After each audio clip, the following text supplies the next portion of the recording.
Hello everyone, it's Serenix here, back with another fantastic gameplay today.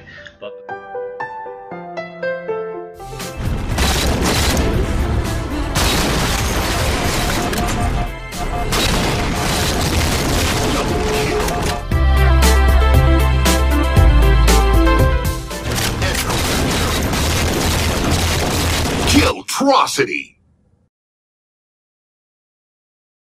Hello everyone, this is Serenix here, back with some legendary CTF versus Pharmassists, Savage Within, and yes buddy, this is your moment.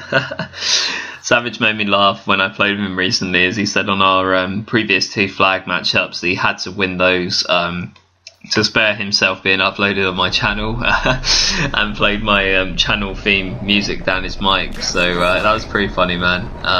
Hyper Slays is also on the opposing team, who I've played in doubles as well, on Onyx Ledge, which is a vid I'm also bringing out when he was playing with I'm So Crazy, Demoters and Films. So yeah, all these guys on the opposing team are very good players, and I played this game last night with Bear, a good Speller, Graveyards and Mindwaves, so a pretty sick team to match them. And I will just say that for the blue team, Demoters was AFK for the start of the match, so they were a man down in the beginning, but the game really becomes a great challenge for both teams when all 5 players are present. So as you see at the start there guys, we were able to convert a flag. Obviously it did help that Demoters was AFK for a little bit, as we were able to pull out that flag and you know, do a really nice run through long haul, so great play by our team to do that. We're playing Pit Ledge, so it's a very fast moving game type. It's actually free cap, and as you see we've made tremendous plays to capitalise at the start to even pull out another flag, so it just shows how quick Pit Ledge, you know, this game type can be in flag. Since this free cap does make a huge difference, because 5 flag pit plays slightly differently. I think with free cap on legendary pit, it just depends on the right moment to push with your team, and you really have to make the most of your opportunities because how short a cap limit this game type has. So any chances that you get, you have to grab them and really hold on to it. So. But anyway, I think we did a smashing job to convert twice there in around 2 minutes, so that was incredible play. And out of all these players, actually, one name that intimidated me during the match was Pharmacists. In particular, this guy's a really great player, and I've matched him a couple of times before when he was playing with Killer Whale and Triggers, and I have a lot of respect for him as a player. He's also got a YouTube channel that I will post in the description, where he's had some really great games against top tier players, so definitely got to check that out. And right here I'm going to commentate spontaneously guys, so as you saw we were able to convert twice at the start of the match. It was a great play by us. Immediately when I got the spawn at sword, I ran to their side to stop the flag carrier coming through long. I knew that I probably wouldn't be able to because the rest of the team were coming back, so I decided to pull out a flag of our own, which was a really nice play. Unfortunately, coming off the spawn there, I wasn't able to move off my plat. It was a really nice play by one of the blue team there to take me out. I think it possibly was Savage or something, and right there just making nice plays to take him out and then getting myself the sticky debt. So overall that was a really nice play guys. Several times in this video you'll see me push on my own sometimes, just to create some presence on the map, and also because, you know, playing pit, 50 CSR pit is really touch and go. There are going to be times where you're going to be on your own on this map and your teammates can't always help out, but it's just good to continue to apply pressure wherever necessary. So yeah, so right there I get a bit unlucky with the sticky there. Films does a really nice play to take me out there. I call that out as he pushes on to our side.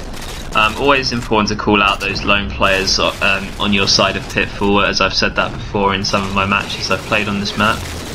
Real nice Serenity's nade into sword was made there. I think that was on Hyper Slays, and eventually just pushing up there to put shots in wherever possible for my teammates. And that could have been a nice push there. If we'd had more players coming through long, we could have potentially stormed their base, but really nice plays anyway to have been made there.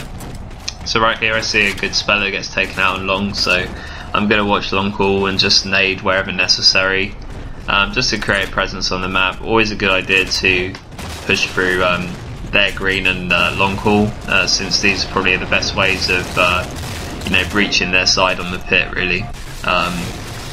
So unfortunately I wasn't able to capitalise on anything there. I just stayed alive as long as I could and tried to help my teammates where I could. And at this point we see that we've got kind of breaches coming from everywhere. Pharmacists are sniping on their sword bridge, so my immediate priority coming off respawn here is to look training and sword to stop a push coming from that way. Nice job to clear up hyper slays there under sword bridge, that was nice. And immediately when I come off training, I push right to their training and then come to their green, so that I don't go through sword, because we were thinking about pulling. So going sword on the pit there could have perhaps changed the spawn if we were able to pull out a flag, so that's why I didn't push that way. But I mean, sniping on sword on the pit is a great play also, and I would recommend doing that if they've got a lot of players at long haul or green setup going on. So there are times where going sword is, advantageous, but when you're pulling out a flag, it's not really a good idea to go there, if I'm honest. So that's one thing to mention there about sword. And right here, coming off respawn, we noticed that a couple of guys are on our flag, so I'm just trying to take them out. I was getting call-outs last night for these players, and I knew there was a guy on our first BR, so I wanted to take him out. I also got another call-out, as you can see there. Demoters was sniping on long haul, so a bit of a bigger threat, so I had to stop him. Pharmacists gets a really nice run on their flag there. That was a really great play by him, so I had to kind of stop him there.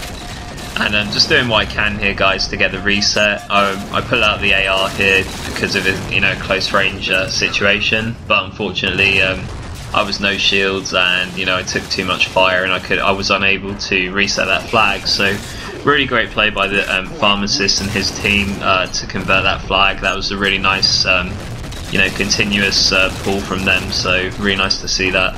A good speller making Demoters weak there. I just clear up the kill for him, and just play defensively so they can't push up on our side. And I think in terms of the stats for this game, guys, I think all of our team did really well. We were all kind of neutral to positive. I think I went 14 kills, 9 assists and 16 deaths in this gameplay, so I had a KD of -2 in this game, but I was actually really proud of that because playing against Pharmacists and Savage are really good players, so I thought that was a good enough score, plus the fact that I ran a flag at the end of the gameplay, and I pulled out one earlier on, which we weren't able to convert. So I did do a lot of flag work in this gameplay, which you're going to see. So right there, guys, I knew there was a guy mid-green, so I naded that and called it out to bear. Unfortunately, he's going to be taken out. It was Pharmacists. And Demoters makes a really nice push through long. So as you saw, what I said about long haul and green is pretty much spot on, because they had two players in those areas. Once Bear and I were taken out, they pushed through very quickly and were able to actually pull out our flag. So you do have to be careful of that. And as I said, playing free cap legendary pit, you really have to make sure that any breach is dealt with at the time of it happening.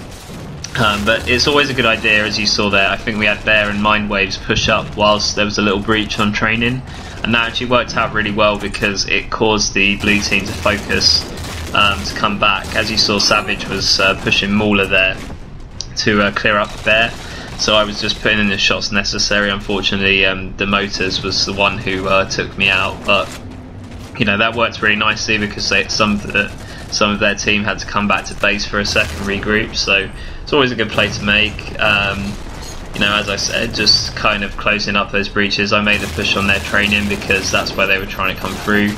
Get a nice little BR kill on Hyper Slays there, and I'm just gonna get my shields back and then push again. So somehow survived that nade. That was really lucky, and I think this is coming to the end of the gameplay here, folks. This is our final push, and I just hopefully you enjoy this. So right here, as I say, you guys really have to make the most of your opportunities on Legendary Pit. We get a few of them dead, and we decide to push in the flag, and this is where I got a massive call out for 4 dead. So get the flag off the plat, jump to their green very quickly because I knew there was 4 dead, so I could do that.